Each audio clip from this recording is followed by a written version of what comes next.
Regardez cette image s'il vous plaît. Jonathan, on va vous la montrer. Vous pouvez nous dire qui c'est? J'en ai aucune idée. Ah, bah non, c'est simple, on ne filme pas la bonne personne. Vous cherchez ma mère? C'est pas grave. Elle est juste là. Voilà, elle regarde là, Voilà. Ah bah oui, elle est juste, C'est la juste dame à qui côté. lève la main. On va la Voilà. trouver. Allez, montrez-nous la maman de Jonathan s'il vous plaît.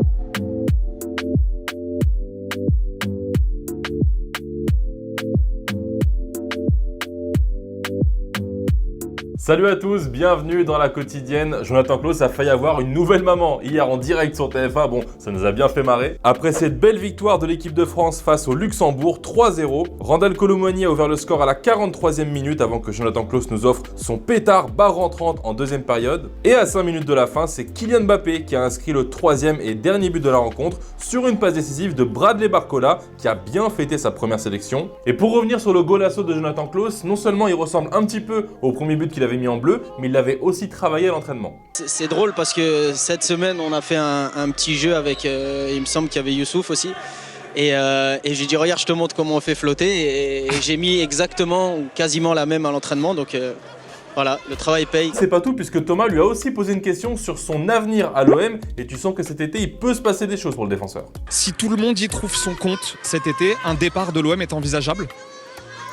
Oui, si tout le monde vraiment y trouve son compte, évidemment que pourquoi pas, la question va être évoquée et on va en discuter, je pense, en totale sérénité et ça va être, on va prendre la meilleure décision. Et sinon, l'autre carton de la soirée, il était à Badajoz en Espagne pour la Manita de la Roja 5-0 face à Andorre, avec notamment un triplé de Mikel Oyarzabal. Tout comme Barcola, Fermín López a fêté ses débuts avec la sélection en offrant une passe décisive. Et si le groupe vit bien, il devrait y avoir du mouvement d'ici les prochains jours puisque le sélectionneur Luis de la Fuente a convoqué 29 joueurs dans sa pré-liste pour l'Euro et il devra donc trancher et retirer au moins 3 joueurs avant le début de la compétition. Et apparemment, la tâche, elle s'annonce pas du tout facile. Va a ser duro. Ya forman parte de lo que siempre me gusta llamar a mí, de nuestra familia. Tienen todos la capacidad y el talento para poder estar en cualquier lista. Luego habrá que tomar una decisión.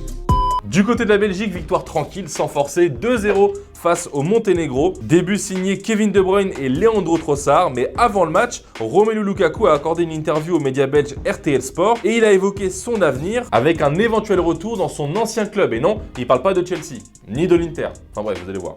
Un retour à Anderlecht, il est dans votre tête quand même un jour? Non, bien sûr, ça va arriver. Ça, c'est pas. Ça va arriver. Ouais, ça va pas arriver. Je pense beaucoup plus tôt que les gens vont penser. Parce que voilà, j'ai quitté la Belgique à 18 ans. La Belgique vous manque? Ma mère, mes enfants. Et en parlant de Belgique, tiens, hier je vous demandais où Kevin De Bruyne devait terminer sa carrière. Et pour toi, Anthony, ce serait en Belgique, là où tout a commencé pour lui. Mais pour toi, Pinguino, même s'il commence à entrer en fin de carrière, il paraît toujours en forme et il pourrait tenter un nouveau challenge à l'AC Milan, par exemple. Et je pense que les Rossoneri, ils diront pas non. Si vous devez me donner un favori pour l'Euro, vous me direz sûrement la France, l'Angleterre ou l'Allemagne qui joue à domicile. Et il y en a un qui est pas du tout d'accord avec vous. Et c'est Joshua Kimmich, le milieu de terrain de la Mannschaft, qui s'est confié sur les ambitions de sa sélection. Et selon lui, la finale, elle est encore très très loin. Ich glaube, wir sind jetzt momentan nicht in der Verfassung, wo wir sagen können, wir wollen ins Finale, wir wollen den Titel gewinnen. Natürlich will man den Titel gewinnen, aber es ist momentan sehr, sehr weit weg. Wir hatten in den letzten Jahren, in den letzten Monaten dementsprechend, glaube ich, müssen wir erstmal ein bisschen jetzt keinen Sinn, über irgendein Halbfinale oder Finale zu sprechen. La Croatie n'a pas joué hier soir, elle affrontera le Portugal samedi, mais elle a récupéré un de ses joueurs qui les a rejoints, un certain Luka Modric. Je vous conseille de le suivre, il est pas trop mauvais. Et si vous voulez voir ce que ça fait de revenir en sélection comme un roi après avoir gagné une 6e Ligue des Champions, c'est cadeau.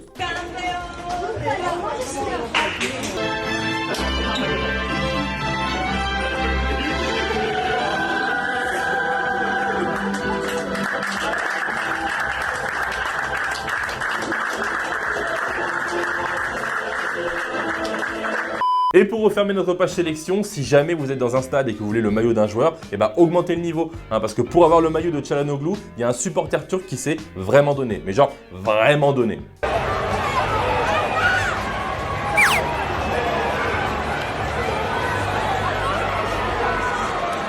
Allez, c'est l'heure du football vrai les amis, on va aller en Argentine pour se mater ce banger de Luciano Gondú pour Argentinos Juniors.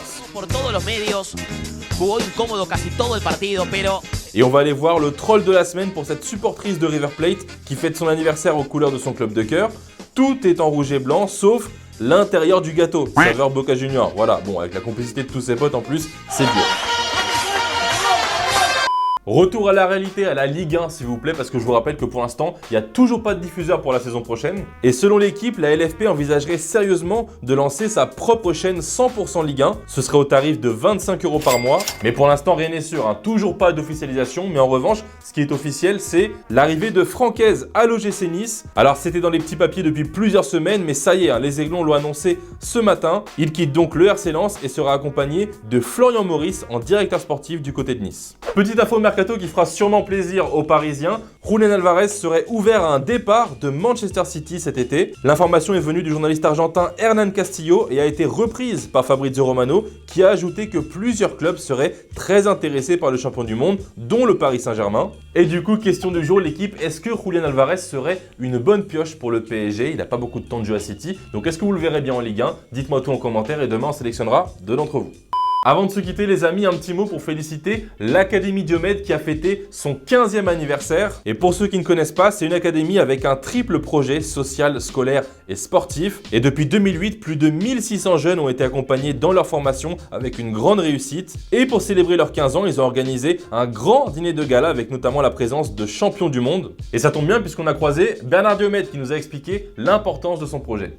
On a créé le triple projet, on a reçu un prix avec le trophée de la Fondation du foot.